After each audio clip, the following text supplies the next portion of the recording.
Bismillahirrahmanirrahim. Kita lanjutkan lagi pembahasan mengenai verb. Sebelumnya, mari kita berdoa terlebih dahulu. Semoga dimudahkan dalam mempelajari materi ini.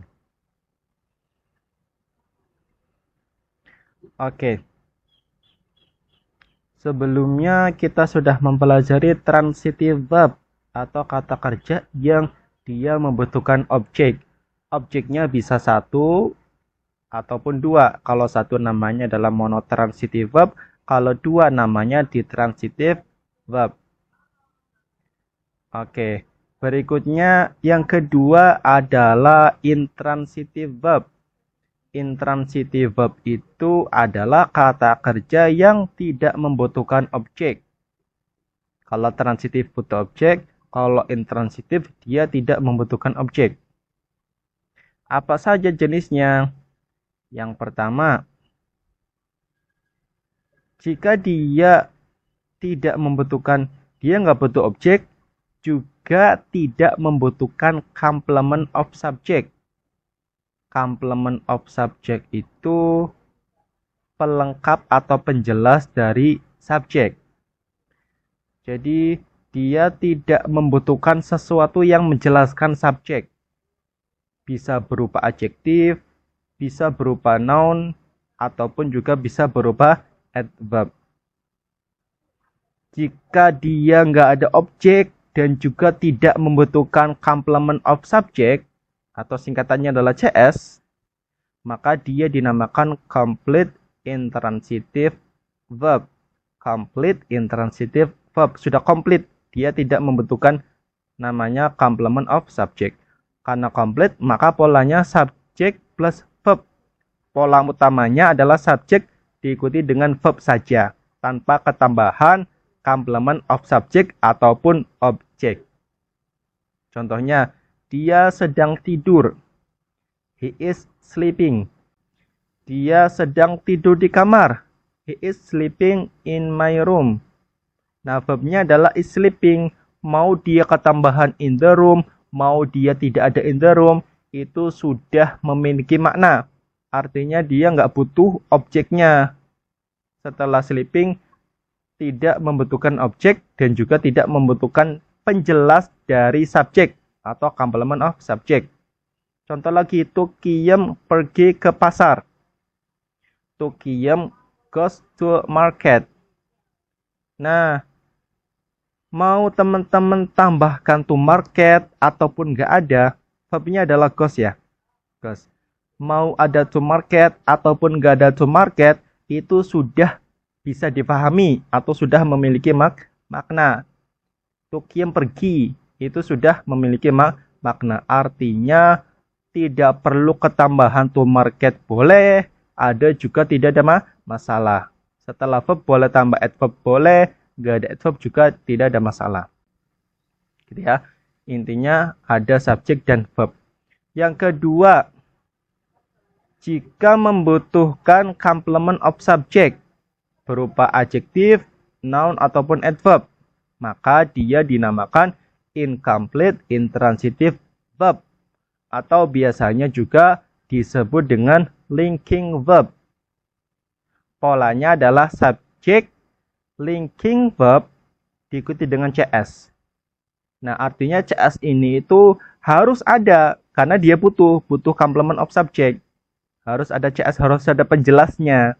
Subject plus linking verb saja itu tidak bisa karena nanti maknanya tidak lengkap atau dia akan membuat kerancuan. Nah, linking verb itu apa saja jenisnya? Linking verb itu diantaranya yang paling common, yang paling sering digunakan itu saya singkat 3GTBC plus KRS B WTF PSS. Teman-teman bisa menghafalkan ini untuk memudahkan mempelajari linking verb. Nah, yang 3GTBC itu singkatan dari apa? Get, go, grow, turn, become, come. Yang mana memiliki mana menjadi. Kalau termasuk linking verb ini maknanya menjadi. Last, look, appear, seem, artinya terlihat. KRS, keep, remain, stay, artinya tetap. Keluarga B, is, am, are, was, were, be, been, being, ini biasanya tidak memiliki makna. Atau maknanya adalah, yaitu, dan seterusnya. WTF, weight artinya beratnya, taste artinya terasa, feel artinya terasa atau merasa. PSS, singkatan dari proof artinya terbukti, smell artinya berbau, sound artinya terdengar. Ketika ada verb yang artinya seperti ini, maka dia termasuk dari linking verb, di mana harus ketambahan CS, complement of subject, bisa berupa adjektif, noun ataupun adverb. Oke, kita akan coba membedakan antara verb yang dia termasuk linking verb sama verb yang dia dimaknai bukan sebagai linking verb. Contoh di sini ada kata get, verb 2-nya adalah got. Ini termasuk perubahannya juga sama ya. Tidak harus selalu berupa verb 1, boleh verb 2 ataupun verb 3 sama saja. Yang penting maknanya seperti ini. Oke, contoh he got angry sama I always got a good result. Nah, teman-teman bisa lihat ada got yang pertama sama yang kedua. Apakah kedua maknanya sama? Tidak. Yang pertama got ini dimaknai menjadi. Sedangkan got yang kedua dia dimaknai mendapat. Kalau dia maknanya menjadi, maka dia harus ketambahan CS. CS itu adalah penjelas dari subjek. Angry, marah. Marahnya itu menjelaskan ke siapa? Ke dia, subjek. Dia menjadi marah.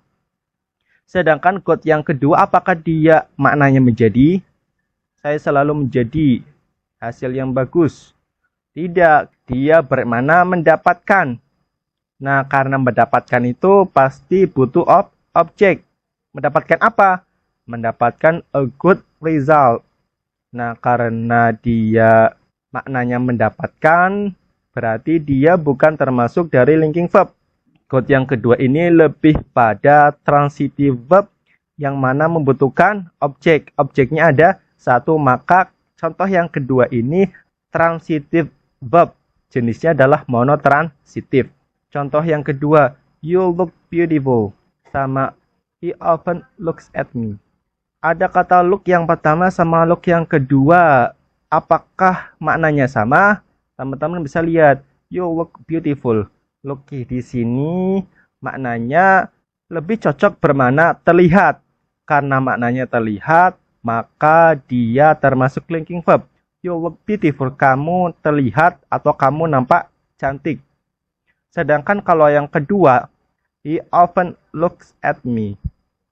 Dia sering terlihat padaku. Apakah cocok terlihat padaku? Tidak. Looks di situ memiliki makna menatapku. Looks at di situ memiliki makna menatapku. Maka dia bukan termasuk linking verb. Oke. Yang linking verb yang atas ya. Nah, you look di sini nampak atau terlihat. Kira-kira maknanya sudah cukup belum? Kamu terlihat. Tidak. Dia membutuhkan penjelas dari subjek. Kamu terlihat apa? Terlihat cantik. Nah, di sini dia termasuk CS. Maka you look saja tidak cukup. Harus ada CS-nya. Intinya kalau teman-teman menemukan makna seperti ini, verb dengan makna seperti ini, maka teman-teman perlu menambahkan CS, complement of subject, supaya maknanya jelas. Contoh berikutnya, I will keep calm. Saya akan tetap tenang. Sama I will keep my son well. Saya akan menjaga anakku dengan baik. Nah, kalau teman-teman lihat, keep yang pertama maknanya adalah tetap. Keep yang kedua maknanya adalah menjaga. Yang tetap itu membutuhkan complement of subject yang menjelaskan ke subjek. Saya akan tetap apa? Tetap tenang, tetap kalem. I will keep my son well. Saya akan menjaga anakku dengan baik. Nah, di sini keep yang kedua maknanya bukan tetap, tetapi bermakna menjaga. Maka dari itu dia bukan termasuk linking verb maka dia ketemunya bukan sama CS, dia ketemunya sama objek. Catatan tambahannya adalah kalimat nominal itu termasuk dari kelompok linking verb. Jadi, semua kalimat nominal, ingat ya, semua kalimat nominal, masih ingat nominal? Ketika verb ordinarinya berupa anggota be, maka dia pasti masuk dalam kelompok sini ya, kelompok incomplete intransitive verb atau linking verb nama lainnya. Sedangkan kalau kalimat verbal itu bisa masuk yang kelompok yang pertama, bisa termasuk monotransitive verb, bisa termasuk ditransitive verb, bisa termasuk complete intransitive verb ataupun incomplete intransitive verb. Ini bisa masuk keempatnya. Sedangkan kalau nominal pasti masuknya di kelompok sini saja. Gitu ya. Contoh, I am here. Saya di sini. He is my father. Dia ayahku. I will be there. Saya akan ke sana. Here, my father, sama there. Dia termasuk dari kelompok complement of subject, penjelas dari subjek. Saya apa? Saya ada di sini. Dia apa? Dia adalah ayahku. I will be, saya akan apa? Saya akan ke sana. Ringkasannya adalah ordinary verb berdasarkan objeknya ada transitif sama intransitif. Transitif dibagi menjadi monotransitif dan juga ditransitif. Sedangkan kalau yang intransitif dibagi menjadi complete intransitive verb sama incomplete intransitive verb. Atau nama lainnya adalah linking verb. Berarti kita bisa simpulkan bahwa bentuk kalimat itu bisa berpola subjek, verb, objeknya satu dinamakan monotransitive verb, juga bisa berupa subjek verb, objeknya ada dua dinamakan ditransitive verb, atau juga dia bisa berupa subjek verb saja, boleh ada adverb, boleh tidak ada adverb, namanya adalah complete intransitive verb, ataupun pola yang terakhir adalah subjek linking verb diikuti dengan CS, atau namanya adalah incomplete intransitive verb atau linking verb. Yang penting teman-teman bisa memahami pola ini saja.